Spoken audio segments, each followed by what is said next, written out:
6 साधकों ने एक प्रश्न किया है।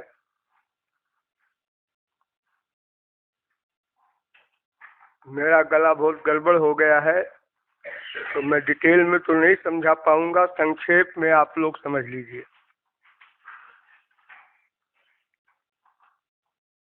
शिष्य और गुरु का विज्ञान। वैसे तो आप लोग डेली सुनते ही रहते हैं यहाँ मेरे बच्चों से महापुरुष का लक्षण, महापुरुष की आवश्यकता। तो महापुरुष ही को गुरु कहते हैं। जिस महापुरुष से हमारा डायरेक्ट कांटेक्ट हो जाए और जो इस प्रकार हमारी हेल्प करे, उसको हम गुरु कह देते हैं। ये गुरु यानी भगवत प्राप्त संत यानी श्रोत्रिय ब्रह्मनिष्ठ, ये 2 गुण होते हैं गुरु में। एक तो समस्त शास्त्रों वेदों का ज्ञान होता है उसको,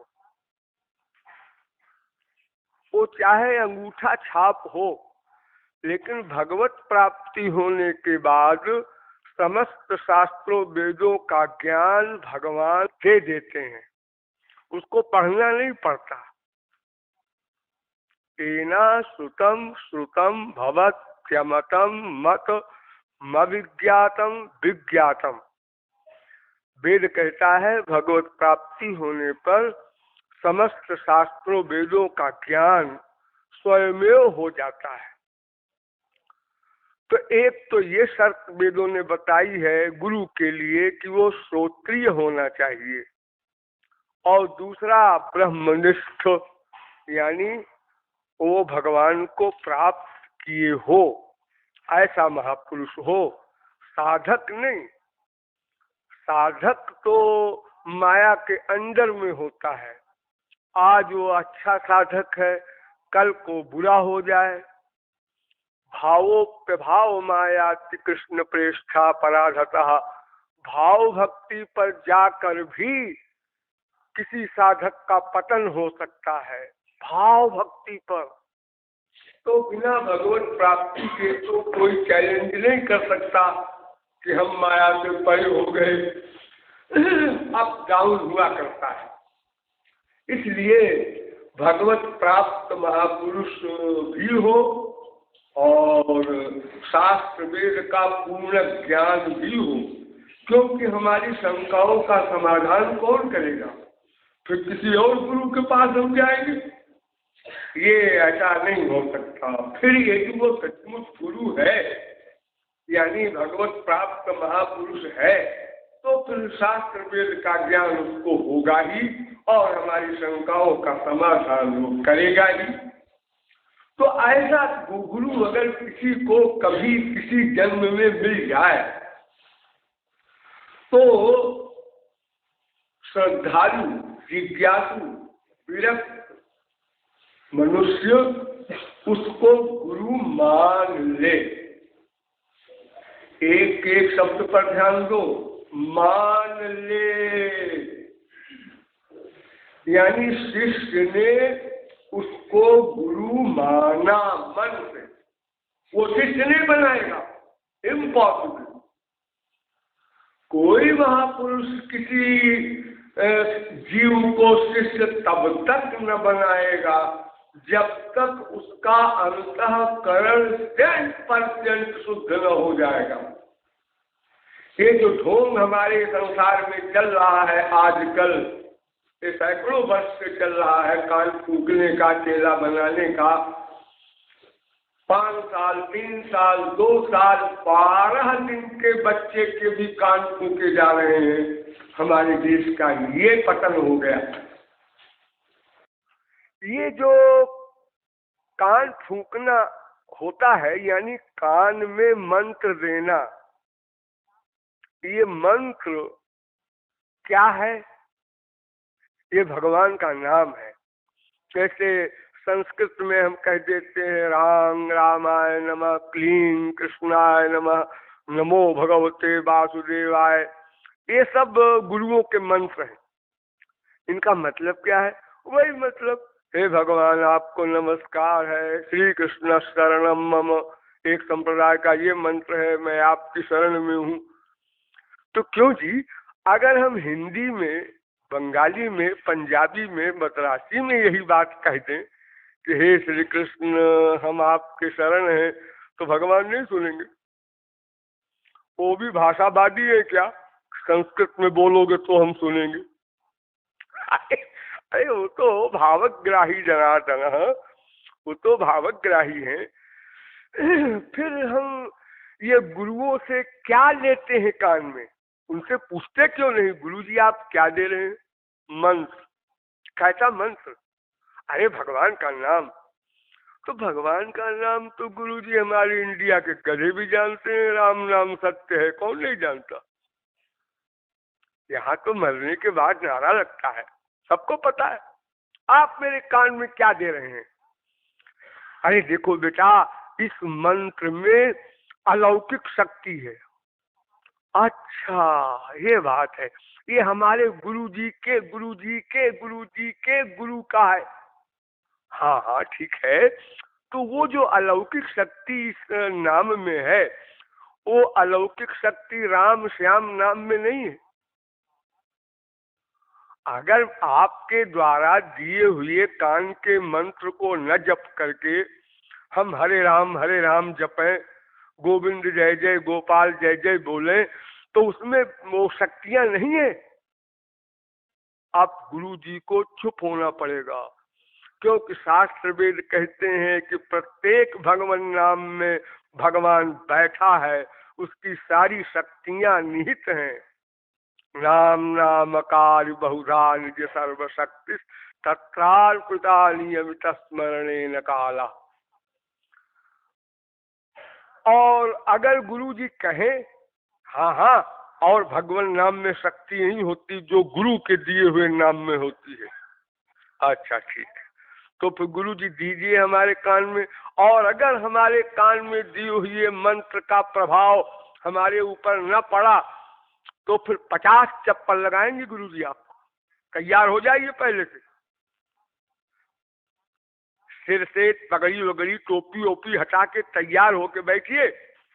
आपको ये सिद्ध करना होगा कि हमारे गुरु के दिए हुए नाम में अलौकिक शक्ति है। जैसे ही तुम्हारे कान में जाएगी, परमानंद का अनुभव होगा, माया चली जाएगी। अब गुरुजी या तो भाग जाएंगे रात को वो स्थान छोड़ करके, या तो आपसे माफी मांगेंगे। इतना नाश कर दिया हमारे देश का इन पाखंडियों ने, कान फूंक फूंक करके। और ये मूर्खों को देखो जो कान फुकाते हैं, ये पूछते भी नहीं कि आप क्या दे रहे हैं। भगवान का नाम, ये तो हमको मालूम है पहले से। आप क्या दे रहे हैं ये बताइए। थियरी की नॉलेज भी उनको नहीं है, बेचारे क्या देंगे वो। वेद शास्त्र का नाम नहीं जानते। तो हम पहले गुरु किसी को मानते हैं, वो शिष्य नहीं बनाएगा, हम उसको मानेंगे। मान के नंबर 1 थियरी समझेंगे, तत्व ज्ञान, जीव क्या है, माया क्या है, भगवान क्या है। ये मत कोई सोचे कि हम तो प्यार करेंगे, हमको तत्व ज्ञान की क्या जरूरत है। बिना तत्व ज्ञान के आपका प्यार 1 सेकंड में ढह जाएगा। और प्यार फैक्ट में होगा ही नहीं।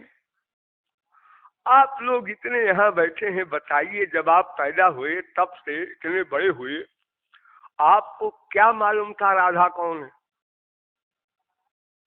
अगर इतनी गहराई से न समझाया जाता कि राधा तत्व क्या है, तो राधे नाम लेने में आपको वो आनंद कहाँ मिलता जो इस समय मिल रहा है। श्री कृष्ण कौन है, अगर ये न समझाया जाता, तो आज उनके प्रति जो आपकी आस्था है, अनुराग है, वो कितना कम होता अगर आपको समझाया न जाता कि भगवान और महापुरुष योग माया से कार्य करते हैं, इसलिए वो माया का कार्य करते हुए माया से परे रहते हैं।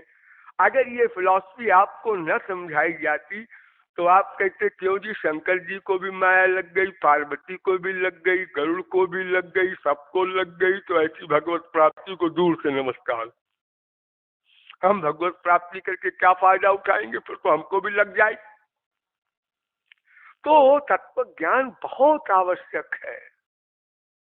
नॉट और ऑलस, गौरांग महाप्रभु ने कहा कि आलस्य मत करो, तत्व ज्ञान प्राप्त करो। तो पहला काम गुरु करेगा कि हमको तत्व ज्ञान कराएगा। तुम कौन हो, तुम किसके हो, तुम्हारा कौन है, संसार में तुम्हारे मन का लगाव क्यों हो रहा है, वो कैसे हटाया जाए, ये सब आपको डिटेल में समझाएगा। आप खूब पूछिए, उससे समझिए। आप गुरु मानते हैं, सब समझिए और उस गुरु के बताई हुई साधना कीजिए। अभी वो शिष्य नहीं बना रहा है, आप गुरु बनाए हैं, बनाए रहिए। क्योंकि अगर आप गुरु नहीं बनाएंगे तो उसकी बताई साधना में विश्वास नहीं करेंगे, तो फिर साधना नहीं करेंगे, शरणागति नहीं होगी, तब फिर गुरु योगक्षेम वहन नहीं करेगा। आपकी शरणागति की लिमिट के अनुसार ही गुरु योगक्षेम वहन करता है, संभालता है। तो इस प्रकार साधना करते समय भी वो गुरु हेल्प करता रहेगा आपकी। और फिर जब अंतःकरण शुद्ध हो जाएगा तो वही दीक्षा देगा, चाहे कान में से दे दे, चाहे आंख से दे दे, चाहे चिपटा के दे दे, चाहे फूंक मार के दे दे। 50 तरीके महापुरुषों ने अपनाए हैं अनादिकाल से अब तक। अरे देना है किसी बहाने दे दो, एक घूसा मार के दे दो, देना है। उसमें तो कोई आवश्यक नहीं कि काने से दिया जाए। गौरांग महाप्रभु ने कईयों को ऐसे ही दिया, चिपटाया दिया, किसी महापुरुष ने आंख से आंख मिलाया दे दिया। तो ये अपने अपने तरीके हैं, देना है जब ले लो, कैसे दे लो। और इस बीच में नंबर 2, इस बीच में अगर किसी को पता चल जाए कि मेरा गुरु सही नहीं है, इसको भगवत प्राप्ति नहीं हुई है, हमने समझ लिया, हम भोले भाले थे तो हमारे बाप भी गए कान ठुकाने, हम भी चले गए, हमारे पति देव गए तो हम भी चले गए, इत्यादि बहुत से कारण ऐसे भी होते हैं कि भाई जबरदस्ती चलो तो मंत्र ले लो गुरु जी से। जो मंत्र नहीं लेता उसके हाथ का पानी नहीं पीना चाहिए। ये वही गुरु लोग प्रोपेगेंडा करके कानों में दिमाग में भर देते हैं आप लोगों को। तो ऐसे किसी कारण से, भोलेपन से, अजीब अल्पज्ञ तो ही है, कौन शास्त्र वेद जानता है कि महापुरुष की पहचान किसी को मालूम है। अगर ऐसा कहीं गलत गुरु बना लिया है तो लड़ाई झगड़ा न करो उससे, चुपचाप अलग हो जाओ, उदासीन हो जाओ, न उससे प्यार न खार। ये ध्यान रखना संसार में कहीं द्वेष न होने पाए। उसने हमको धोखा दिया है, ठीक है, तुम भी तो धोखे में आए हो। धोखा देने वाला अपराधी है तो धोखा खाने वाला भी तो अपराधी है। वो बिना समझे बूझे क्यों चला गया। तो कहीं झगड़ा फसाद बवाल और दुर्भावना न करके चुपचाप अलग हो जाओ और अपना ढूंढो, दूसरा महापुरुष मिले। और मेरा ख्याल तो ये है कि ढूंढने के बजाय डायरेक्ट श्री कृष्ण को रोकर पुकारो तो वो कृपा करके किसी वास्तविक महापुरुष से मिला देंगे। ये ढूंढने से तुम्हारी खोपड़ी से नहीं मिलेगा, क्योंकि जो असली महापुरुष हैं वो बड़े विचित्र होते हैं। तार वाक्य क्रिया मुद्रा विद्य न बुझे। बड़े बड़े सरस्वती बृहस्पति भी उसकी बातों को नहीं समझ सकते। अगर हम उसके पास गए इस अहंकार से कि जरा देखें ये महापुरुष है कि नहीं, तो वो ऐसा व्यवहार कर देंगे कि आप तुरंत अबाउट टर्न होके भाग जाएंगे। हाँ? अरे वो आपके हृदय की बात तो जान ही लेते हैं, और फिर वो ऐसी एक्टिंग करना जानते हैं कि जिस चीज से आपको नफरत है वही वो करेंगे, तो अपने आप भाग जाएंगे। तो इसलिए अहंकार से युक्त हो करके तो भगवान और महापुरुष के यहाँ ठिकाना नहीं किसी का, हो तो सिर के बल गिरेगा।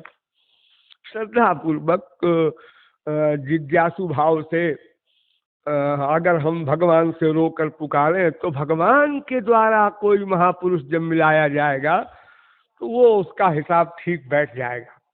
तो ऐसा बैठ जाए तो उसकी शरण में चले जाओ, और जब किसी महापुरुष की शरण में जाने पर तुम्हें लाभ प्रत्यक्ष दिखे, इस पॉइंट को नोट करो, प्रत्यक्ष लाभ दिखे।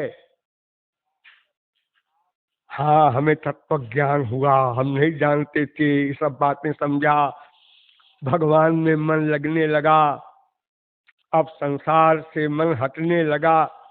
ये सत्संग करते करते जब ये सब फीलिंग आपको हो तो अब पक्की मोहर लग गई कि हमारा गुरु वास्तव में प्रैक्टिकल मैन है।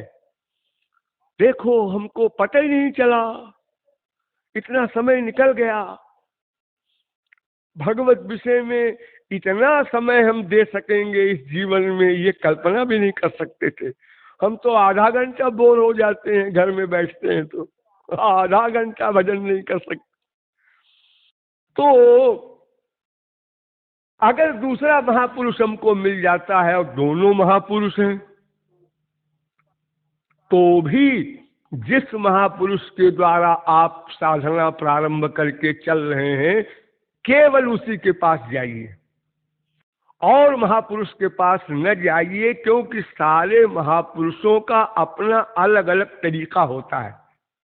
शंकराचार्य और तरीके से साधना बताते हैं, वल्लभाचार्य और तरीके से, गौरांग महाप्रभु और तरीके से, तो हम कंफ्यूज हो जाएंगे और फिर हम ऐसा कहेंगे वल्लभाचार्य तो महापुरुष है, निम्बारकाचार्य जमे जचे नहीं, हमको दुर्भावना हो जाएगी, तो नामापराध हो जाएगा, और नामापराध हो गया अगर तो सब साधना 0/100।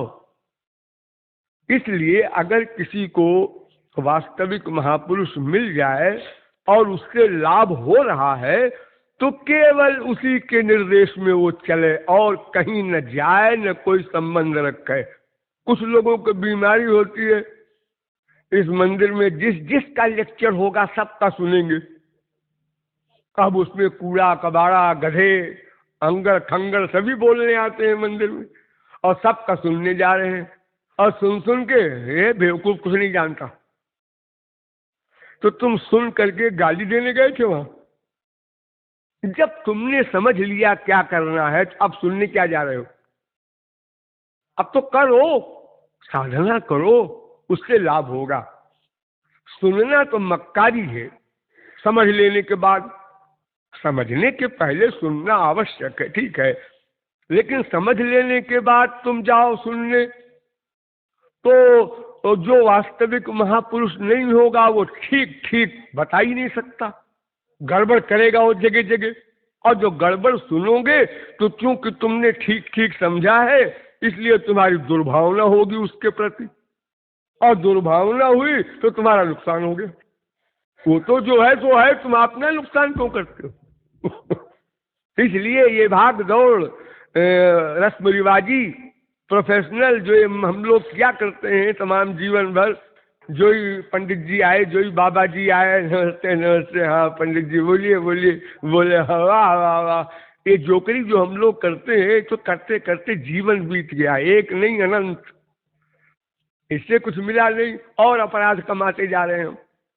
इसलिए आपके गुरु ने जो तत्व ज्ञान करा दिया है और जो साधना बता दी है बस उसी को कीजिए। आप कहीं भाग दौड़ न कीजिए, घर के कमरे में बैठ करके साधना कीजिए, जहां भी हो साधना कीजिए, सब टाइम साधना प्रैक्टिकल साधना में लगाइए।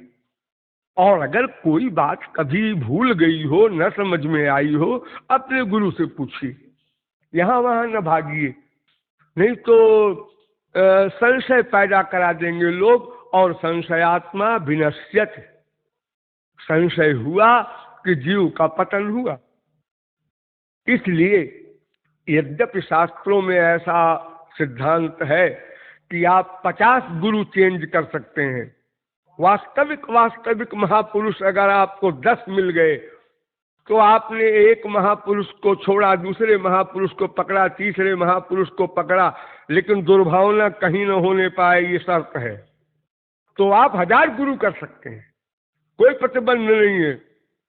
लेकिन अगर दुर्भावना एक किसी गुरु के, महापुरुष के प्रति हो गई तो नामापराध हो गया, फिर आप उस अपराध में पकड़ लिए गए, फिर भगवान की प्रीति आप नहीं पा सकते, चाहे दिन रात आंसू बहाया करें। भगवान को चिढ़ है, सबसे बड़ी चिढ़ यही है, हमारे जन के प्रति तुमने दुर्भावना किया और हमारे बनना चाहते हो। वो तो हमारे प्राण हैं, मेरे संत, मेरे जन, उनकी सेवा से ही तो मैं प्रसन्न होता हूं, और तुम उन्हीं के खिलाफ सोच रहे हो और मेरा कीर्तन भी करते हो साथ में। तो इसलिए हम वास्तविक महापुरुष को महापुरुष मानकर गुरु बनावे, माने मन से, और वही व्यवहार भी करें और साधना करें उसकी बताई हुई। जहां गड़बड़ हो उसी से पूछें, और अन्यत्र सब जगह सुंदर भावना से दूर से नमस्कार रखें, उनके संपर्क में न जाएं।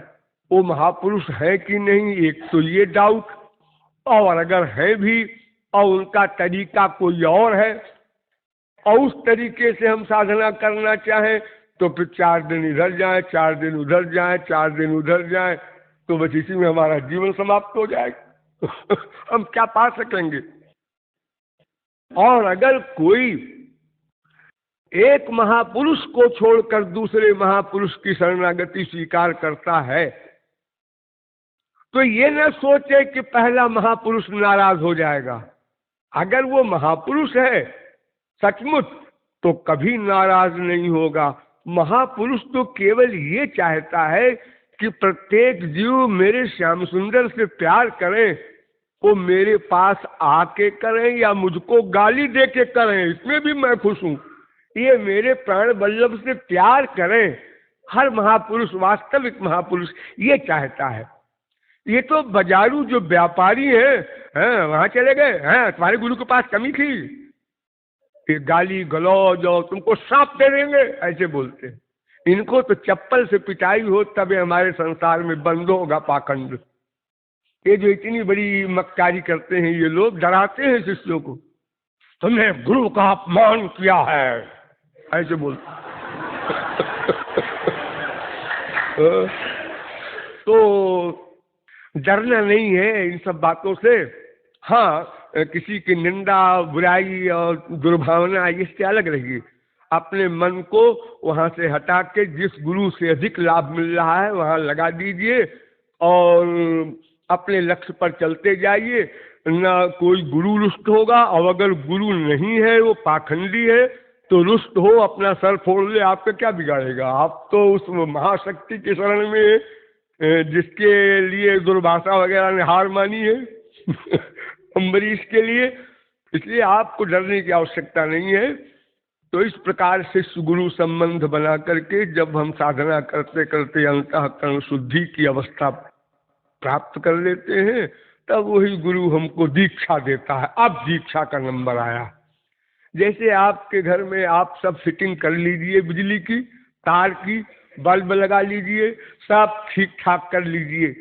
इसके बाद पावर हाउस बोलेगा सब फिटिंग हो गई आपके घर में? हाँ साहब हो गई। अच्छा, उसने अपने पावर हाउस से तार जोड़ा और इमीडिएटली सारे घर में लाइट हो गई, पंखे चलने लगे, एसी चलने लगा। 1 सेकंड में 1,86,000 मील तक वर्क शुरू हो गया। तो ये पावर हाउस के पावर देने के बाद फिर करना नहीं है कुछ, करना तो खत्म हो गया अंतःकरण शुद्धि पर ही। अब उसे करना धरना नहीं है, अब तो रस पाना है दीक्षा का मतलब पका पकाया दे दिया, स्पिरिचुअल हैप्पीनेस, वो दिव्य आनंद। तो वो मिल गया तो अब वो छीनने का सवाल नहीं, न उसको बनाए रखने के लिए मेहनत करना है। अरे वो तो हटाओ तो नहीं हटेगा। अब तुम साधना करो किसी प्रकार निकल जाए हमारी खोपड़ी से श्याम सुंदर असंभव है। श्याम सुंदर भी नहीं निकल सकते तो आप क्या निकालेंगे?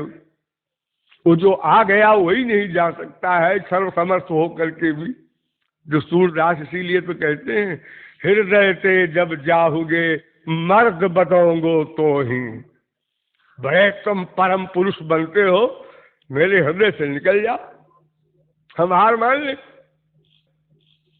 तो वो तो सब असंभव है। जब लाह में कोई रंग पड़ जाता है, पिघली हुई लाह में, और एक हो जाता है तो वही रंग नहीं निकल पाता, तो वो उस अवस्था में क्या निकलेगा? तो दीक्षा तब होगी। इसीलिए बड़े बड़े महापुरुषों के इतिहास में आप सुनते हैं, यहाँ भी सुना होगा कि शंकराचार्य के पास एक आए, वो शंकराचार्य ने परीक्षा लिया, उनकी शिष्य बनने आए थे। भंगिन से कहा कि कूड़ा कूड़ा का जो तुम्हारा टोकरा है पंडित जी के सिर पर छोड़ देना, मेरे पास जो आएंगे। छोड़ दिया। हाँ, पंडित जी ने गाली गलौज मारपीट पर उतर आए। शंकराचार्य ने कहा कि पंडित जी आप तो लोगों को खाने दौड़ते हैं, मेरे शिष्य बनेंगे? भाग जाओ, जाओ भक्ति करो, अंतःकरण शुद्ध करो। एक साल भजन करके तैयारी करके आए, तो दूसरी बार भी परीक्षा लिया शंकराचार्य ने। उसी भंगिन से कहा कि झाड़ू लगाते लगाते पंडित जी के पैर में छुआ देना झाड़ू। अब भंगिन का झाड़ू छू गया पैर में तो पंडित जी लाल पीले तो हुए, लेकिन याद थी कि पिछली बार हम फेल हो गए इसी के कारण, तो आपकी गाली गलौज नहीं करेंगे। हाँ, लेकिन शंकराचार्य तो अंतर्यामी थे, वो जान गए। उन्होंने कहा कि अभी काटने तो नहीं दौड़ते, गुर्राते हो। तीसरी बार फिर परीक्षा लिया। तो अब देखिए कि जब तक अंतःकरण शुद्धि न हो जाएगी तब तक कोई महापुरुष वो दीक्षा दे कैसे? आप लोग एक बात समझ लीजिए, ये स्पिरिचुअल प्रेम जो होता है उसमें इतनी पावर होती है कि अगर कोई बिना अधिकारी बने किसी को दे भी दे जबरदस्ती, तो आपका शरीर फट के चूर चूर हो जाए, आप सह नहीं सकते। आपका अंतःकरण इतना वीक है कि संसार का ही बड़ा दुख और बड़ा सुख आप सह नहीं पाते, तो इतनी बड़ी पावर को आप कैसे सहन करेंगे? तो इसलिए अधिकारी बनने पर ही संसार में भी नियम बनाया गया है। आपको वकालत पढ़ना है, जी हाँ, वकील बनना है, जी हाँ, पहले आप ग्रेजुएट हो जाइए, पहले बीए पास कर लीजिए, फिर आइए वकालत पढ़िए।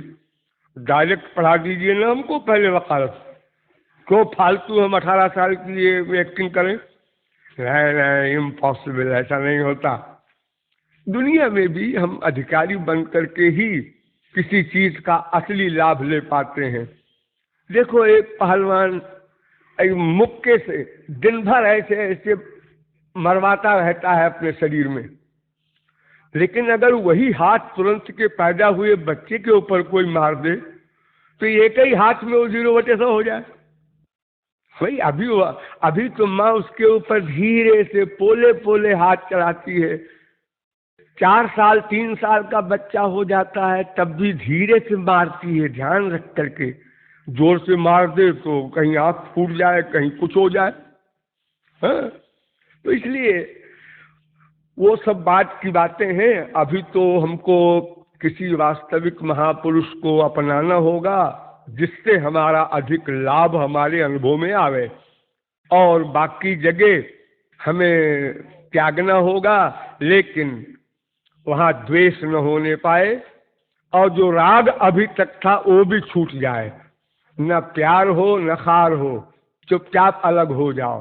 जैसे हम संसार में जाते रहते हैं और कहीं एक चेन मिली पड़ी हुई, चेन आजकल ऐसी ऐसी चेन चली है कि बड़े बड़ों को धोखा हो जाए कि सोना है कि नकली है। कम से कम मैं तो 0/100 हूँ इस मामले में। अब आपने देखा है सोने की चेन है वो आपकी सहेली ने आपके तकाने का, अरे रे तो 2 रुपये के हो।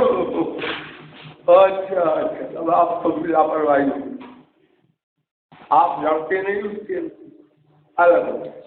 मैं समझा सोना, तो मैंने समझा है महापुरुष है, इसलिए 1 साल 2 साल 10 साल 50 साल तब तक उसका किया। अब मालूम हो गया या इससे बड़ी चीज हमको कहीं मिल गई तो अब उससे अलग हो गए। चुपचाप अलग हो जाओ, लड़ाई झगड़ा दुर्भावना ये सब न हो। इस प्रकार अलग होते जाओ, चाहे 100 गुरु बनाओ, और बनाना पड़ेगा। अभी क्या हुआ है, एक जन्म में भगवत प्राप्ति नहीं हुई, फिर आप पैदा हुए फिर गुरु बनाएंगे। अनंत गुरु बना चुका है, कोई ठेका नहीं है, कोई लिखा पढ़ी थोड़ी है। ये फिजिकल प्यार नहीं है कि एक पति हो चुका तो हो चुका। अब आजकल तो 1000 पति भी होने लगे, सब खराब होने लगा। लेकिन ये कोई सिद्धांत भगवान का नहीं है। अनंत जन्म में हमने भगवान के पाने के लिए सोचा ही होगा, गुरु भी बनाए होंगे, लेकिन या तो गुरु सही नहीं था या तो फिर हम सही नहीं थे, ठीक उसकी आज्ञा मान के साधना नहीं थी, 2 में कहीं गड़बड़ है, तो वरना तो हमारा काम बन गया होता। इसलिए ये गुरु शिष्य के विषय में थोड़ी सी बात समझने की है और विशेष फिर कभी